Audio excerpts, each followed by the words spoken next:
Welcome to the Slop Farm. Enjoy the video. In this video, I will explain how to use the Roblox Animator. First, open Roblox Studio and load your game or a new place. Navigate to the Plugins tab at the top of your screen.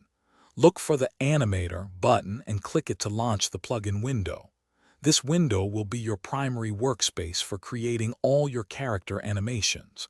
You are now ready to begin bringing your character concepts to life. Once the Animator window is open, you need to select a character rig from your workspace. Click directly on the character model you wish to animate in the three-dimensional view. A blue outline will appear, confirming your selection. Next, click the Select a Rig button within the Animator plugin. The plugin will then parse the selected rig, displaying its name and a list of animatable joints, preparing it for the next steps. Now it is time to create your first keyframe and pose your character.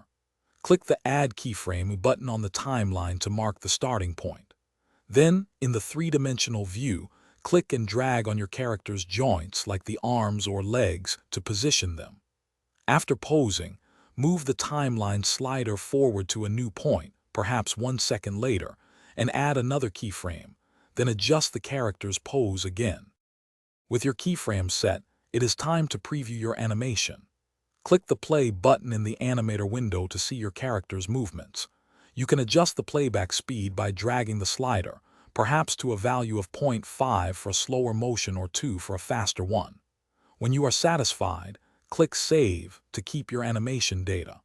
Finally, click Export to generate an animation ID, which you can then use in your game scripts. Thanks for watching. Consider subscribing if we helped you today.